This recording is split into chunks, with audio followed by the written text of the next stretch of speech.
Okay, it's 1:30. I'm gonna go ahead and call to order the Rockdale Planning and Zoning meeting of Tuesday, July 7th, 2026. Could I have roll call, please? Chair Williams, Here. Vice Chair Ratliff, Here. Commissioner Houston, Commissioner Dunkel, Here. Here. Since we have a quorum, it's hard to imagine that we're down to this, but okay, since we have a quorum, let's go ahead and have the Pledge of Allegiance followed by the invocation.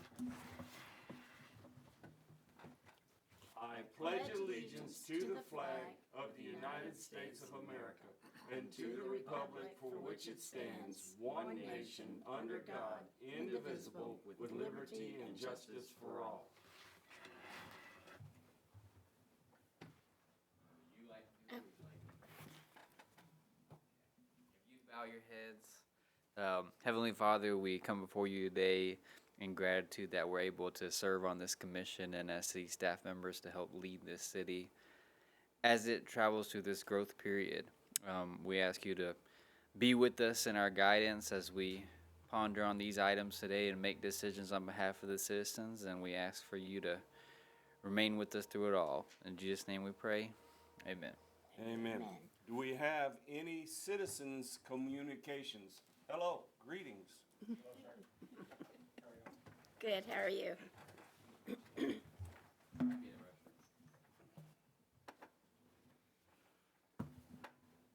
All right then, presentation. Receive a presentation from the city staff regarding the June city council meeting. Okay, so thank you, Chair Williams, for reminding me that I needed to print this agenda out. It was pretty light. The only thing on there, which was referenced before the meeting, was the rezone change for the housing authority property. They were under contract to sell it to a developer. They were going to do a manufactured home park. This commission saw it. We recommended do a PUD instead of just a manufactured home park. And the city council denied that request and expressed that they're not interested in manufactured home parks. Specifically on the east side, I assume that sentiment is also towards the west side as well. So with that being said, that was denied on first reading, so it won't go back to the second reading. And the housing authority is actually going to move forward because right after that request came in, they got notification from a grant they applied for a couple years ago that they want additional documentation.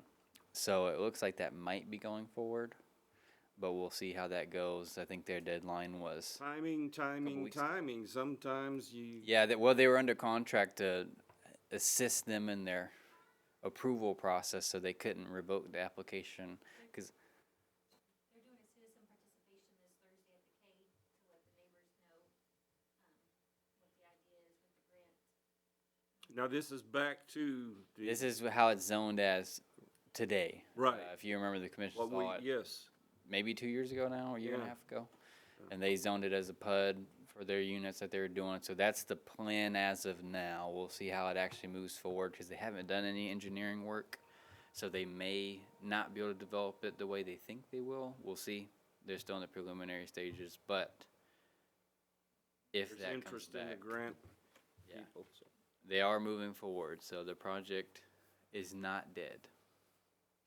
With that, that was the only two items, because it was two different requests on the council agenda that really affects the planning commission. Any questions? Any questions? We accept your report. Thank you, sir. All right, action items. Number 2, conduct a public hearing and take any necessary action on a recommendation to the city council regarding a rezone request for property located at 740 Copeland, property ID 16438, to change the zoning classification from R1 single family residential to M1 manufactured home subdivision. All right, I'm going to go ahead and open the public hearing at 1:35. Anyone wish to speak on this topic?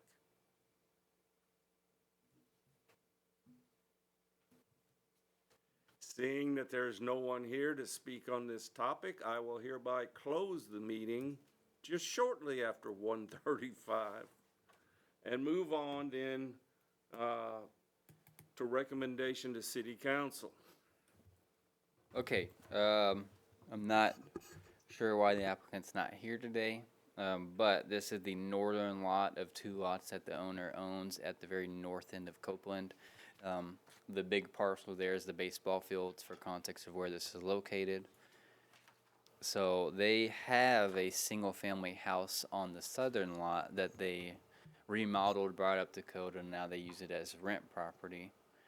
And the whole area is zoned as single-family, so that was an allowed use at that time, so they were allowed to do that. They're requesting that only the northern lot, which I believe is lot 12A, would be zoned as M1 to allow a manufactured home.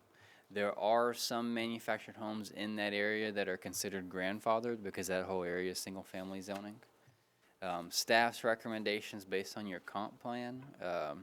I put in your packets the poll. We talked about this on the update when we talked about what are we doing with the comprehensive plan and where we're at today.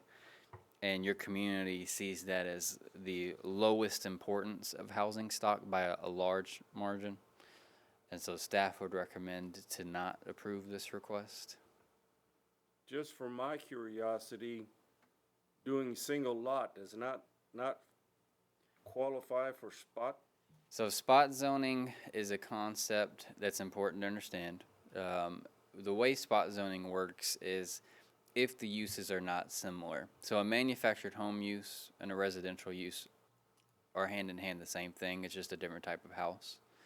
When you get into spot zoning, that's when you have single family, and then you'll have a larger use such as maybe commercial, and then you go back to single family. That's spot zoning because the uses aren't coherent within each other. And so this would not be spot zoning in this case, but that is a good question because we've had spot zoning cases before us before, which cannot be approved by state law. You're supposed to avoid that at all costs. So, any questions on this request specifically? Can you explain why the wording subdivision is there? It's misleading. I do not know why that's there, to be quite honest with you, because I remember when I was reading our zoning ordinance when I started, and that was a concept that confused me because you have a subdivision and then you have a park, which sounds very similar. Is it because it's not platted? No, we're talking about the zoning. So you have M1 zoning, which Yeah, is and then just a single home on a single lot that's not within a park. And then you have M2 zoning, which is for your parks. And what Joan is saying is your M1s have manufactured home subdivision, which makes it sound like there's a lot of manufactured homes out there. Then you also have manufactured home park, which sounds like there's a lot of manufactured homes out there. I do not know why it's called that, to be quite honest with you. Not all communities do it that way, so I don't know what that reasoning was when that was approved.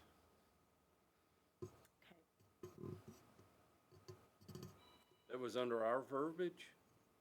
In When we did the 2005, when I think 2005 is when y'all adopted a zoning ordinance. I know it's when you adopted your zoning map, but I think you also did your ordinance at that time, and it starts from there. So whatever in 2005, that was, I don't know if it was most likely probably taken from another community if I had to guess. Yeah. Marble Falls, we were using a template, Could have been. yeah. Yeah. So. But your A ordinance. city similar to us. Your ordinance is clear. I mean, it is for single homes on single lots. I mean, it's just the name of it. If you read it off, it sounds Yes. something different than what it really is.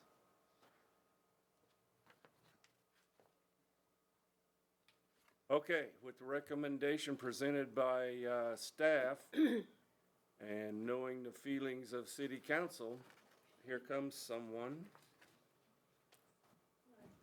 Hello. Hello. Wherever, I believe they're gonna have questions for you. So this is the applicant. I'll back up to, we're at a point we can listen to her You can anyway. listen. Yeah. Yes. Would you approach the podium, tell us who you are, and why you are here? Yes, and my apologies for being late, and I've never done anything like this before, so I'm a bit nervous. My name's Sarah Hawley. I'm a real estate investor, and I invest in Rockdale. And we have a lot of land next to a house that we moved and rehabbed. And we explored putting a single family home on there, but the cost is quite prohibitive to do all of that construction, but not necessarily have the value that we would need it to be for financing. And so we would like to still move forward with providing some housing on that lot. And so we would like to put a brand new 1 or 2 mobile homes on the lot. And my understanding is we need to apply for zoning variance in order to do that. Out of curiosity, and you brought it up, what is the going rate per square foot for a built home? I can't remember the per square foot, but I know it was going to be like 250,000 to build It's a about median. Yeah. little house. Yeah. And the manufactured homes, what is their going rate? I mean, there's different price points, but we can probably buy a really nice brand new mobile home for 100, 120 maybe. You can spend more. And we would do it nice. We'd probably put a nice deck on the front and make sure it had good landscaping, all that kind of thing. But it's a lot more cost effective and probably will rent for the same rate, maybe more affordable, slightly more affordable rent for residents, and then the refinancing process will be better. Okay, so I'm a little confused, Ben. The M1 allows 1, right? Right. In this case, they have 1 lot, so it allows for 1 manufactured. Okay, so not the 2. Right. Which is fine to have 1, but we would be open to potentially putting 2 on. I'm going to say something here. In real estate, it's location, location, location, and some of the works that we're involved with is timing, timing, timing, and your request comes on the heels of another similar request at the last month's city council meeting. So we kind of have a feel for how the direction they would approach. So don't worry what we vote for here today. You have another shot. Whatever we vote for, you have another shot to go before city council. Okay.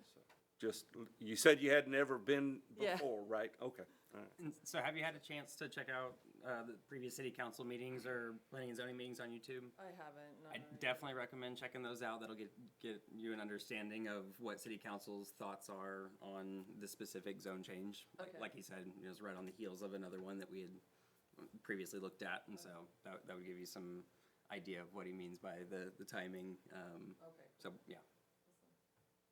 It's nice to meet you. Yes. Yeah. Yes, thank you for coming here. Thank you. I want to make Rockdale awesome. Yeah, absolutely. We're right there with If you. I could put a bug in your ear, I can't. We're at an official meeting. I can't say apartments. I know. Oh, we would love to do Some multifamily, yeah, anyway. Yes, Ben, you're back to answer questions. Yes. If you have any questions, So, okay. This is an action item. Now's the time to ask Ben. Would you consider any other kind of building other than manufactured homes? Yeah, I mean, we did look at if we could do like some little townhomes. Right, or tiny house? Yeah, tiny houses. Yeah, tiny houses, because the problem with doing like townhomes is that cost of construction. It just ends up prohibitive. Because we looked at putting 2 duplexes on, things like that, but it was kind of hard to justify the cost in the current housing market here.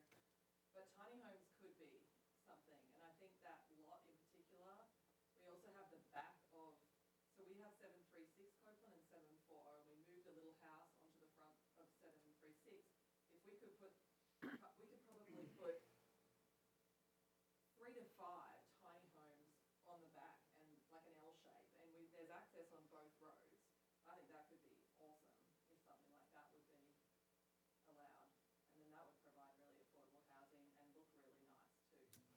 What kind of zoning would a tiny house need So your community doesn't allow them right now. at all? They don't.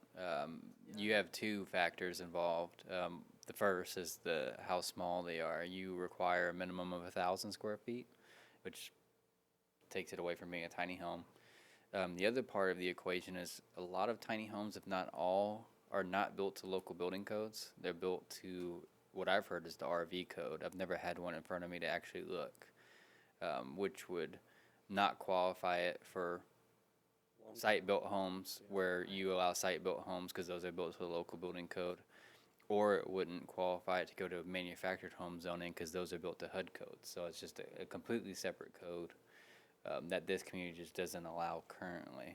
Not saying that it couldn't change, it just at this time it wouldn't be allowed. Thank you. I've got a question. Is she from Hutto?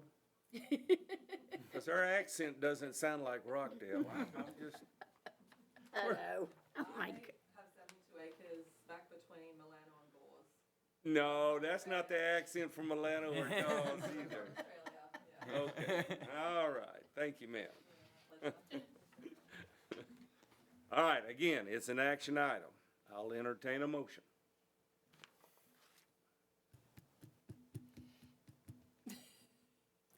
Everybody's looking at me like I need to pull the Band-Aid. I know, go right ahead. I move that we take staff's advice and deny the request of the rezone of 740. 740 from R1 to M1. I second. We have a motion, we have a second, and all those in favor, raise your right hand. Motion made, seconded, and carries. And Again, to clarify, this does still go to city council just it with our recommendation. does go to city council, it'll be on the agenda.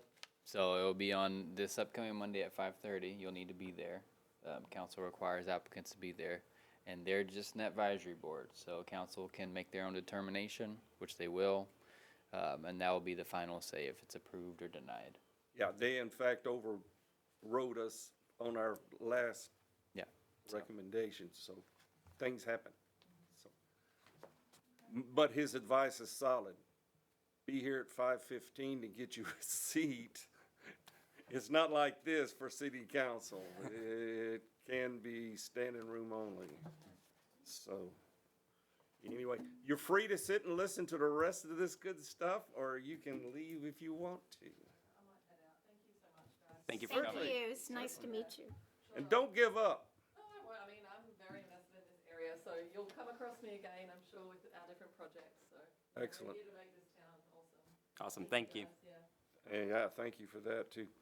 Okay, then that brings us into action item number 3, review and approve the minutes from the meeting on June 2nd, 2026. That's the next tab.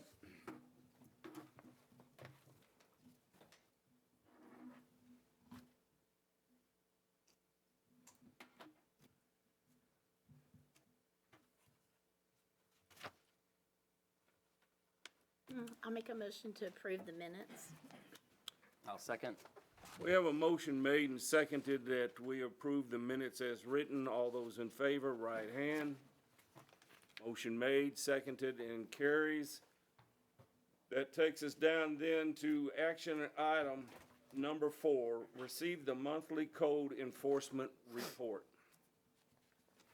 Okay, so before you today is the June code enforcement report. We'll go over the numbers. You can stop me at any point for any questions, or you can wait till the end. It's up to you guys. So what we're at in the current fiscal year, which again starts in October, we've had 25 trash cases, 157 high grass cases, and 23 miscellaneous cases. Miscellaneous, again, for those listening for the first time, can be anything from trees hanging too low in the street, sign violations, not pulling building permits. It can be a lot of different things where it's too much to list out, so I just put it in a miscellaneous category. And then if you ever want to see details farther than that, I can always give that to you at another time. As far as what the Hang on breakdown, just a second. Shanna, are you getting much response on the bulk trash pickup? that's coming up? We started getting some phone calls as yesterday when we got the post out. Excellent. Yeah, Sorry. yeah, we've been getting a lot of calls for bulk trash. Lucite has been doing a great job on the Facebook page. We've been getting a lot of interactions on that. Yeah, I saw it on Facebook, and then my wife went back and read the paper and said, "Oh, it's in the paper." So, Okay, so back to the cases. So on a breakdown of all those numbers I gave you, 155 of those cases have complied and are considered complete. 11 remain in the court system pending either completion from the violator or we'll go in and abate it, which we are going to have several coming up that we are actually going to have to abate. So you'll see that number come down, if not next month, the month after that. And then 39 remain open due to the 20 days have not passed or they've requested an extension that was granted. So they're not in the court system, but their violations still exist. If you turn the page over to page number 2, I'm giving you the month comparison so that way you can see the trend of code enforcement if it's going up or down. In 2024, you had 41 violations that month. In 2025, you had 53, and then in 2026, you had 45. So the numbers remain the same for about 3 years. In those numbers that I've given you the different violations that have occurred. As you can see, high grass, it's high grass season. That's going to be most of the violations. In 2024, you had 4 trash cases, 30 high grass cases, and 7 miscellaneous cases. In June 2025, you had 1 trash case, 47 high grasses, and 5 miscellaneouses. And then this month, we had 5 miscellaneous and 40 high grass cases. And then on page 3, that's just the chart for you in case you're more of a visual instead of a numbers. And then you've asked me to keep what's in the court before you, so you'll see that bolded list. I won't go over those addresses on the mic, but if you have questions about any of those addresses, we can talk about them.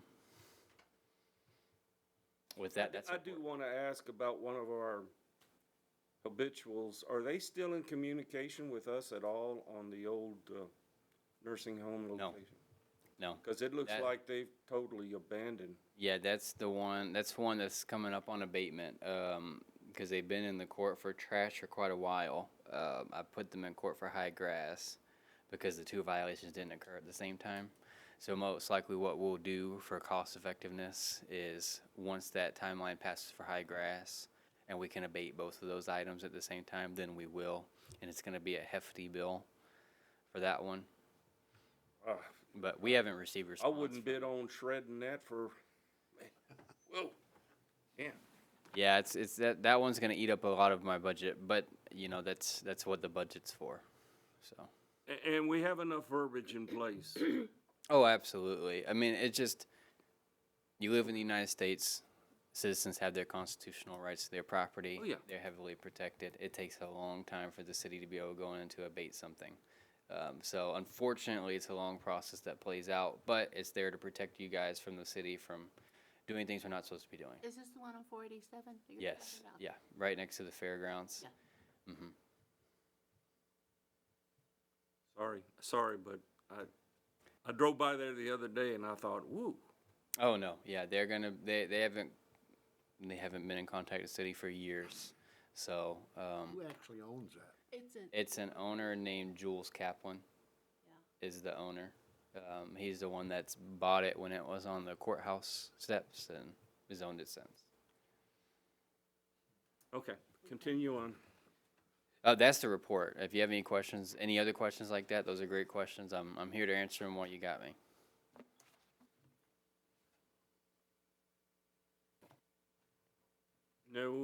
No pushback on anybody on compliance on anything that we've initiated in the last 2 years?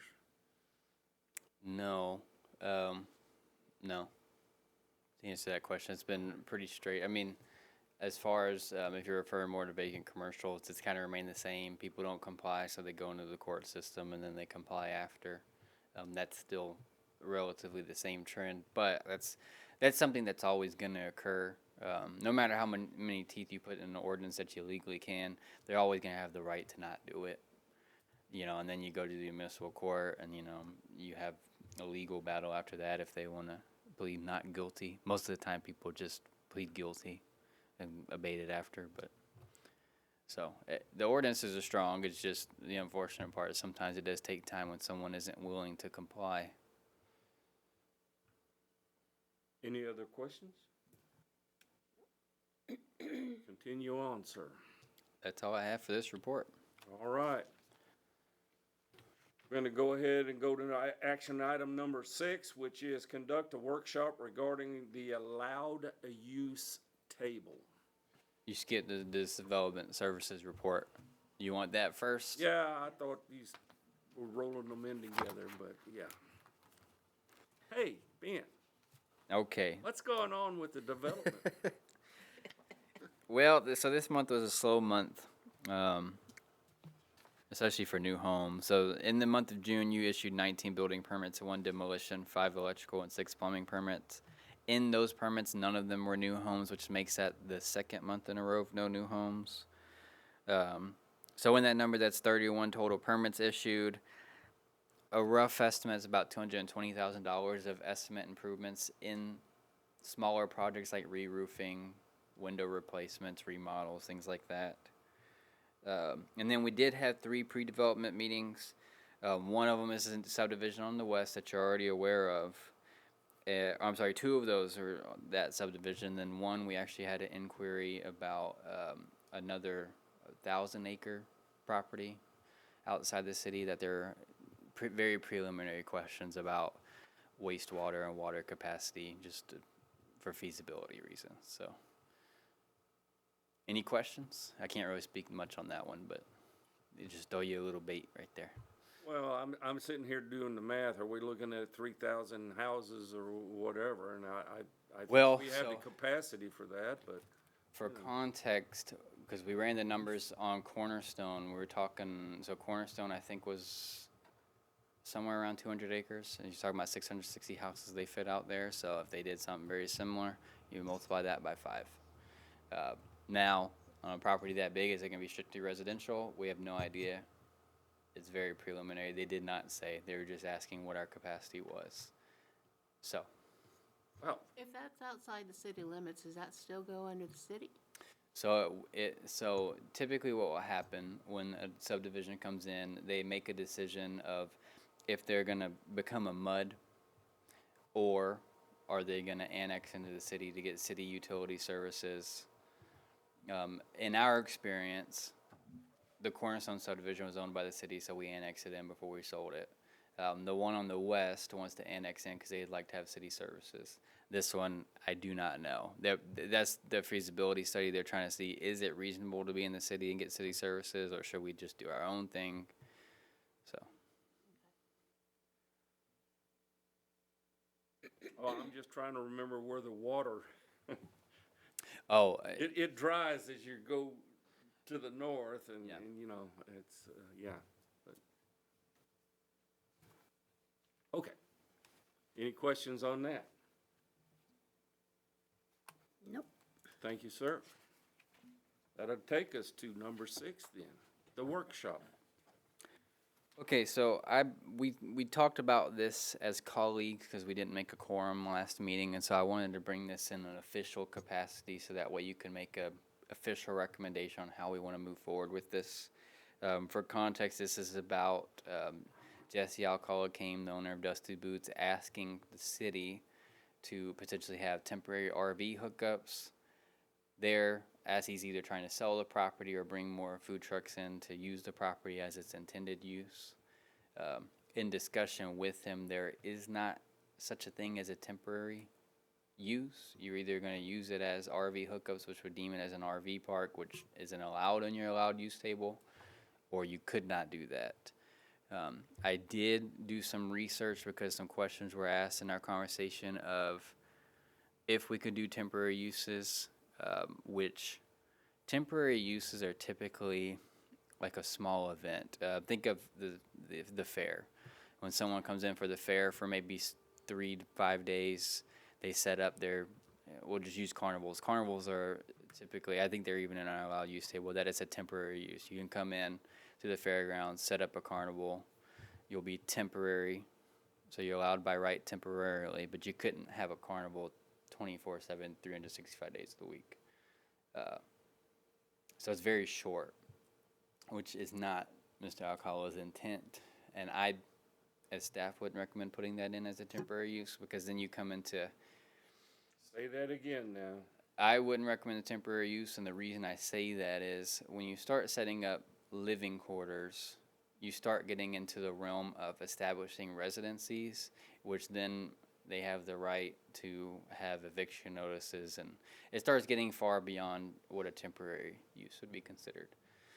The other question was if you could have a use variance. I don't remember who asked that, and I was always under the assumption that's against state law. I looked it up. It is against state law. You cannot have a use variance. 'Cause what a use variance is your zoning allows for A, B, and C, but then you grant a variance to allow Z or Y.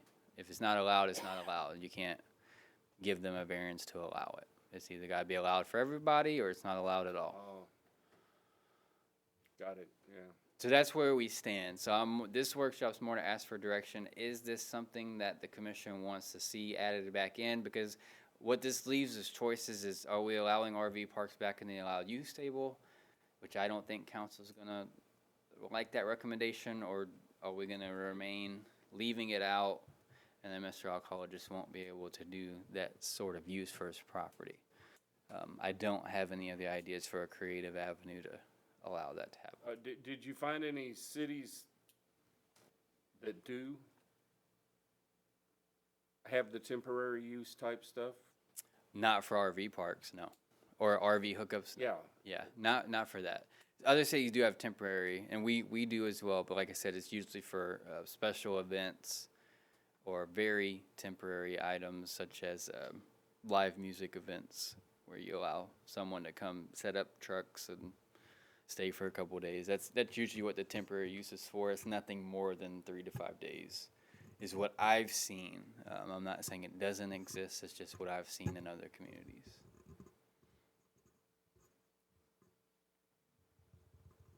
So this isn't really an action item. This is just more to get a feel of what you guys think. Your turn.